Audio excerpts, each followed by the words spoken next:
kapan menerima oleh pasangannya, terutama terkait dengan hal-hal yang dianggap seharusnya jadi ranahnya istri atau ranahnya suami. Misal suami insecure dengan istri dengan yang tingkat pendidikannya lebih tinggi atau memiliki pendapatannya lebih besar. Sebaliknya istri insecure dengan suami yang ternyata lebih telaten dalam mengerjakan urusan rumah tangga. Bagaimana Ustaz? Salah satu hal yang penting dalam komunikasi tadi belum sempat saya singgung adalah bahwa komunikasi itu dibangun dengan bicara, bukan dengan prasangka. Ada satu prasangka dalam kehidupan rumah tangga yang sangat berbahaya. Prasangka itu berbunyi seharusnya dia sudah tahu. Seharusnya dia tahu kalau ini prasangka, dan prasangka ini sangat merusak karena dia berasal dari syaitan ya namanya prasangka ini, dan bisa sangat mudah menimbulkan dosa. Kan kita ini berasal dari dua dunia yang berbeda. Maknanya ya suami dibesarkan di keluarga suami yang berbeda dengan cara membesarkan keluarga istrinya. Dia berasal dari mungkin kebudayaan yang berbeda, dan jelas berasal dari keluarga yang berbeda. Maka masing-masing membawa konstruksi seperti pengalamannya di keluarganya. Seorang suami yang terbiasa di keluarganya dulu, dia melihat ibunya setiap pagi menyediakan teh panas, kemudian camilan untuk suaminya akan berangkat bekerja, menyediakan sepatu, menyediakan tas, menyediakan dan kalau berangkat tangan suaminya dicium gitu.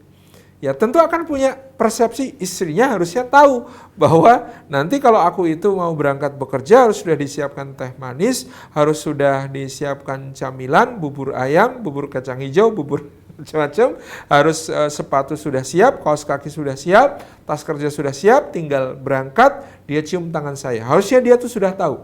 Nah padahal istrinya dibesarkan di keluarga yang ibunya bekerja, yang tidak akan sempat untuk menyiapkan hal seperti itu bagi ayahnya di pagi hari misalnya itu. Jadi akan jadi konflik. Maka salah satu prinsip paling penting adalah untuk menyampaikan apa sih yang sebenarnya diinginkan. Jangan malu untuk menyampaikan karena kita tidak bisa telepati, kita tidak bisa nebak-nebak. Kita tidak bisa menggantungkan pada prasangka harusnya dia sudah tahu. Makanya sering diwasiatkan oleh para ulama, hendaklah pasangan suami istri itu menggunakan awal-awal pernikahannya diantaranya untuk saling terbuka. Apa sih yang disukai, apa yang tidak disukai. Apa yang disenangi, apa yang tidak disenangi. Kalau aku sedang marah, kamu seharusnya ngapain? Apakah aku ikut marah? Kalau kamu marah, aku harusnya ngapain? Apakah aku ikut marah? Ataukah aku tidur saja? Ataukah aku bikinkan kopi?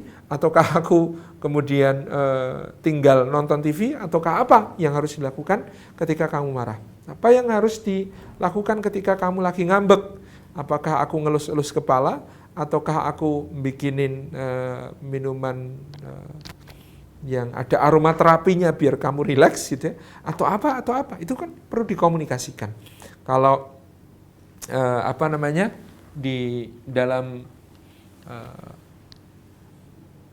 hubungan kita ada orang lain, maksudnya ada orang lain itu teman, sebatas apa sih aku bisa berinteraksi dengan temanmu, sejauh apa sih kalian ingin aku memuliakan temanmu itu seperti apa dan sebagainya. Ini perkara-perkara yang harus dibicarakan. Jadi memang komunikasi itu penting. Termasuk tadi soal insecure. Aku tuh insecure kalau kamu ternyata lebih pintar ngurus rumah tangga daripada aku. Sampaikan, suaminya akan bilang, "Loh jangan gitu. Ini kan tugas kita bersama. Ayo kita lakukan." Ya tapi kamu lebih pintar. Ya nanti kamu belajar pelan-pelan. Insya Allah kamu akan lebih bisa daripada aku. Karena kamu diberikan oleh Allah tabiat sebagai seorang perempuan untuk punya naluri yang lebih kuat dalam soal ini. Aku kan cuma mewarisi dari ibuku gitu ya. Nah ini kan bisa dibicarakan.